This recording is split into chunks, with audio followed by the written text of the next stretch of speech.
Welcome guys MP MK channel में आपका बहुत बहुत स्वागत है। सो गाइज आज के इस वीडियो में हम बात करने वाले हैं जिन स्टूडेंट ने पीएनएसटी और एनएमटीएसटी का एग्ज़ाम दिया था उनके लिए बहुत ही बड़ी टर्म एंड कंडीशंस आपको फॉलो करनी होगी। जी हाँ, बिल्कुल ऑल स्टूडेंट को शर्तें माननी होगी पीबी की, तभी जाके आप इसमें रह पाओगे, टिक पाओगे। ठीक है, तो इसकी क्या शर्त है वो देख लेते हैं। और काफ़ी सारे स्टूडेंट के कमेंट आए थे, सर हमको ऑटोनॉमस कॉलेज कितने नंबरों पे मिल जाएगा। ठीक है, हमको जो पेड सीट है वो कितने नंबरों तक मिल जाएगी, और हमको जो प्योर गवर्नमेंट सीट है वह कितने नंबरों तक मिल जाएगी। तो इसकी भी लिस्ट बहुत जल्द हम जारी कर देंगे, जो कि आपके लिए बहुत ही इंपॉर्टेंट होगी। ठीक है, पूरा प्रयत्न कर रहे हैं हम, जितनी जानकारी कलेक्ट कर पा रहे हैं हम आपके लिए, उतना पूरा हमारी तरफ से प्रयास है। और आपका भी प्रयास रहना चाहिए, लाइक सब्सक्राइब को बढ़ाना, क्योंकि ये हमें मोटिवेशन कर देता है। तो देख लेते हैं टर्म एंड कंडीशंस आपको क्या रखनी है, और ये भी देखेंगे कि ऑटोनॉमस कॉलेज के लिए कितने मार्किंग आपको चाहिए। तो देख लेते हैं टर्म एंड कंडीशंस दोनों के लिए, पीएनएसटी और एनएमटीएसटी के लिए, क्योंकि बहुत बड़ी शर्तें आपको माननी होगी। सो गाइज, अगर आप पीएनएसटी का एग्ज़ाम दिया है और बीएस नर्सिंग करना चाहते हैं तो ये टर्म एंड कंडीशंस बहुत सारी ये आपको माननी होगी। इसके बाद हम एनएमटीएसटी वालों का भी देखेंगे। ठीक है, अगर ये आपको मंजूर है ना गाइज, तभी आप इसमें एंट्री लेना, क्योंकि ये टर्म एंड कंडीशंस फॉलो करना हर किसी के बस की बात नहीं है। जैसे कि यहाँ पर दिया हुआ है कि ये जो आप कोर्स करने जा रहे हो बीएससी नर्सिंग, इसकी अवधि 4 वर्ष रहने वाली है। ठीक है, 4 वर्ष, इतना टाइम आपको इसमें लगेगा। अगला, परीक्षण अवधि में छात्रावास में यानी कि हॉस्टल में निवास करना व हॉस्टल के नियमों का पालन करना अनिवार्य होगा। जो भी वहाँ के रूल होंगे वो आपको फॉलो करने ही होंगे गाइस, हॉस्टल के। नंबर 3, परीक्षण अवधि में विवाह, मैरिज व गर्भधारण यानी प्रेगनेंसी अगर हो जाती है, ठीक है, तो आप अयोग्य हो, इनएलिजिबल माने जाओगे। तो ये दोनों आपको नहीं करना। ठीक है, अगर ये कोर्स करना है तो विवाह और गर्भधारण इनको अवॉइड करना है। अगर ये हो गया तो आप अयोग्य माने जाओगे। इन्होंने अपनी शर्तों में देखो, ऊपर देख लो, बीएस नर्सिंग ट्रेनिंग हेतु नियम एंड शर्तें, तो ये रूल और इनकी शर्तें हैं, तो ये तो आपको माननी होगी।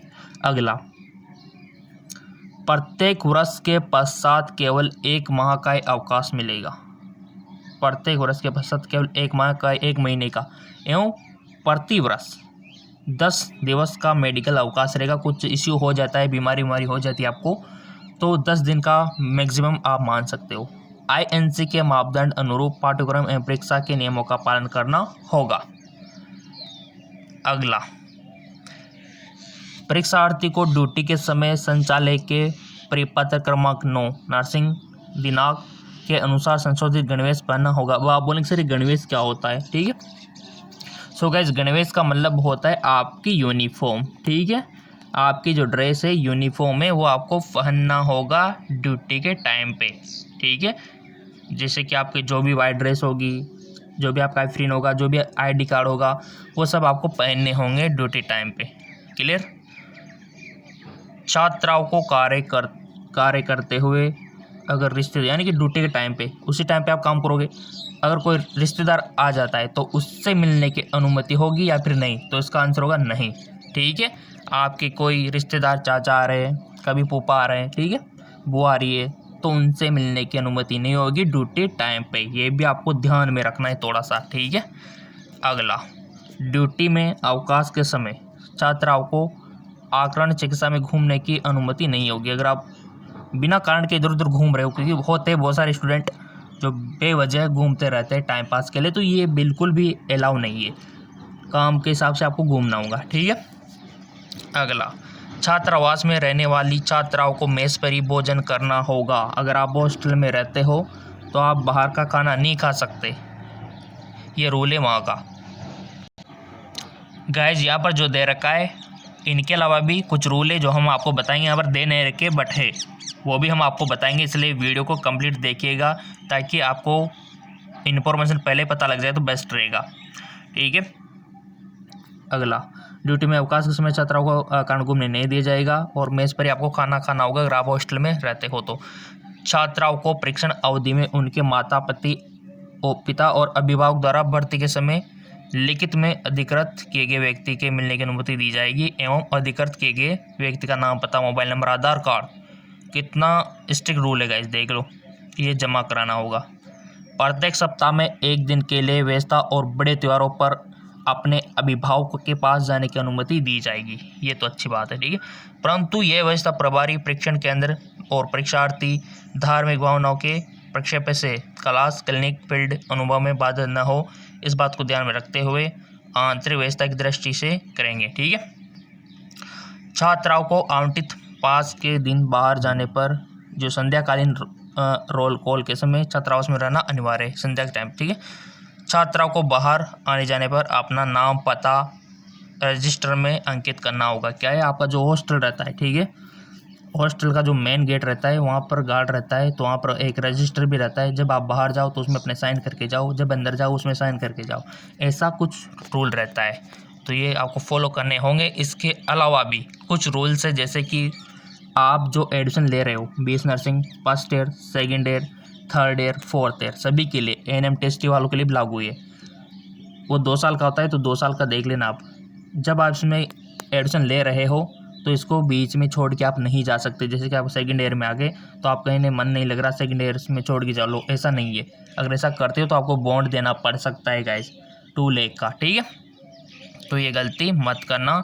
अगर आप छोड़ के जाते हो बीच में ही कहीं, तो आपकी जो काउंसलिंग फीस है वो भी आपको वापस नहीं मिलेगी, ये भी इसमें रूल है। तो ये गलती ना करें। पहले हमने क्लियर करा दिया। ऑटोनॉमस कॉलेज कितने नंबरों पे मिलेगा वो हमने आपको पहले ही बता दिया। जो सीटें हैं अभी हम आपको दिखाते हैं। जैसा कि आप यहाँ पर देख पा रहे होंगे, ये तो फ्री सीट है आपके लिए। अगर इन रैंक तक है आपका तो आपको फ्री मिलेगा। अगर इन रैंक से थोड़ा अधिक है, जनरल का थोड़ा यहाँ पर इश्यू है, हमने पहले बता दिया था कि ये जनरल की सीटें ना, ये पूरी 144 तो है बट नहीं है, समझ रहे हो, 144 तो है बट प्योर ये जनरल वालों के लिए नहीं है, क्योंकि ओबीसी एसएसटी से अगर किसी मेरिट जाती है तो यहाँ से सीट ले जाता है वो जनरल की। तो आएंगे भी सही मेरिट वाले, तो आपके 5-7 सीटें तो लेके जाएंगे जनरल वालों की। तो ऐसा वहाँ कम करके मानना आप, ठीक है ना। और ये तो आपकी फ्री सीट है। सो फ्री सीट्स की जो रैंक है, उनके अलावा ये जो रैंक आ गई है 390 सीट से, तो ये है आपकी पेड से ऑटोनॉमस के लिए, ठीक है।